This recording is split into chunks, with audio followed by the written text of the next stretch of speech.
We can't really talk about the true nature of Christmas without talking about sex.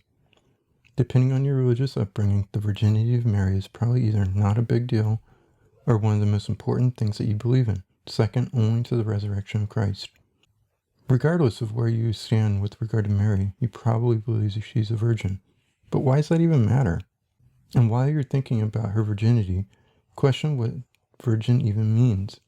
Does it mean she's a pure woman? Not necessarily a virgin. That she's had sex, but she did not have sex to have Jesus.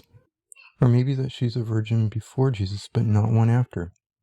Or does it mean that she's always a virgin, even after she gets married? And what about Joseph? Does he matter at all? Could Mary just as easily marry Joe the plumber to the same effect? So to sum it up, the virginity of Mary isn't as simple as we're taught in Sunday school. Taking the position that Mary was a virgin, let's consider why. Why is this important? 1.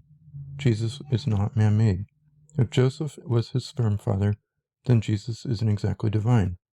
He is 100% man. If Mary is a virgin, then this is only 50% true. Half of him comes from God and the other half comes from man. 2. The sin of man. We are born with sin through the sins of our father. You basically inherit sin from good old dad by this theology. Virgin birth takes away this element. Jesus does not inherit sin and is therefore born sinless. 3. Human sacrifice. It was customary in those days to sacrifice an animal, a pure animal such as a lamb. By having no sin himself, Jesus was essentially the perfect human sacrifice.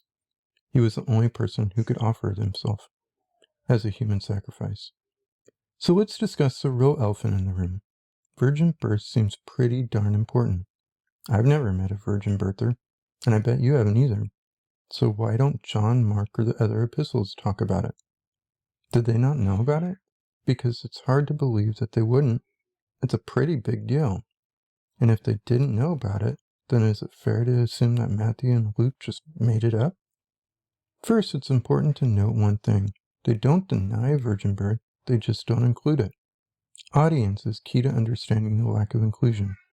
Chances are the readers did in fact know about the virgin birth, so there just wasn't any reason to include it. Their goal in writing the book was to cover the ministry of Christ, not his birth. What we do have is two very clear accounts of Mary's virginity. But what we also have is two very different accounts of that story. In the Matthew account, adultery is on the table.